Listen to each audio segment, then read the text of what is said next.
Round one, fight. According to a UN rapporteur, according to the US State Department, according to Amnesty International, according to Human Rights Watch, according to plenty of journalists and many others, are believed to have detained maybe 1 million people or more, mainly from the Uyghur Muslim ethnic minority, in re-education camps. 1 million people, Charles. Okay. 1 million. Okay. It's certainly not grabbing headlines in China.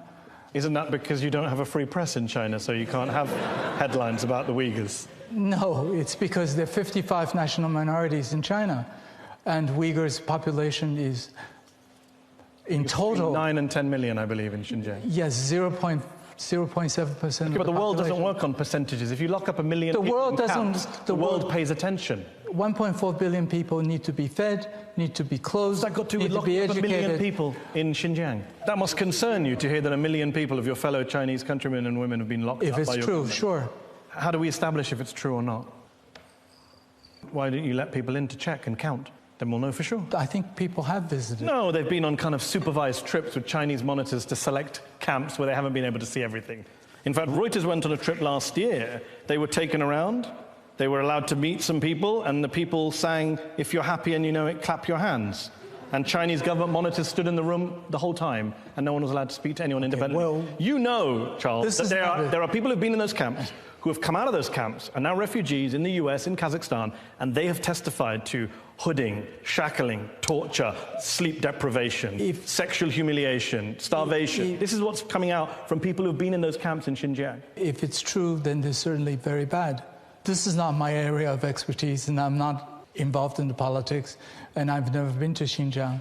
I'm more concerned about the economic side. Round two, fight. There's another gentleman, he was very promising footballer. Because he traveled abroad, he was deemed a potential terrorist. He's in a camp, he's not a terrorist. And the last but not least, and it's really important, the peace activist Ilham Tohti, very widely respected individual, he has always advocated that the predominantly Han Chinese should get along with the Uyghurs and vice versa. He was locked up for life for this kind of moderate advocacy on behalf of his own people. So I would say these 3 individuals need to be released immediately. The 1 million Uyghurs and Kazakhs need to be released immediately. There is no justification to bring so much harm to them and their families. They should be able to live in peace and free from fear. Victor, what's your response to that? And Charles, you wanted to come in. Do you know how many Uyghur fighters are fighting in Definitely not 1 million, Syria? Victor. 5,000 people. So why not lock up those 5,000 people? Each Uyghur fighter fighting in Syria has about 3 or 4 persons in their family fighting together. How does 5,000 fighters go over to Syria? Come on, Charles. Every country has had problems with fighters going out to Syria. Okay. France has endured far more terrorist attacks than China has. And French have not locked up 1 million Muslims in France. 5,000.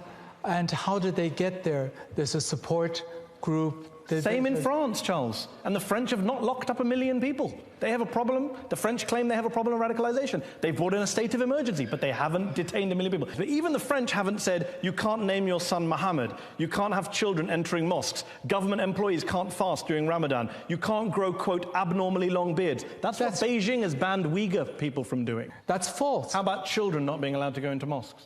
That's totally false. Why is it false? How do you know it's false? Because I've seen the photos of the signs. There are photos of the I have a neighbor, immediate next door neighbor, who is Muslim and who goes to mosque with his children. In Beijing? Yeah. He's not in Xinjiang. On the one hand, you say, don't ask me, I don't know anything about this. But then you jump in to say everything's fake. Final round, fight.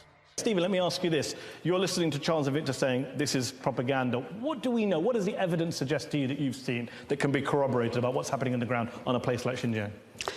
What we do know of the political system is that the Communist Party of China has a monopoly of the truth and a monopoly of history in China.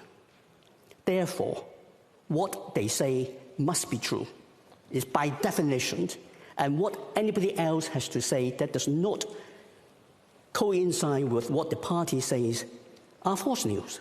That is what we are dealing with. When we are talking about 1/10 of an identifiable minority in the home country, being identified and put in camps. How would our friends here feel if 1/10 of the native population of Shanghai or Beijing are living in camps? Charles, do you want to answer that? I've never thought about that question. Okay, but he's just posed it. I just don't see it. I don't see it happening. I don't see it possible physically. I just don't see it. I don't see it happening.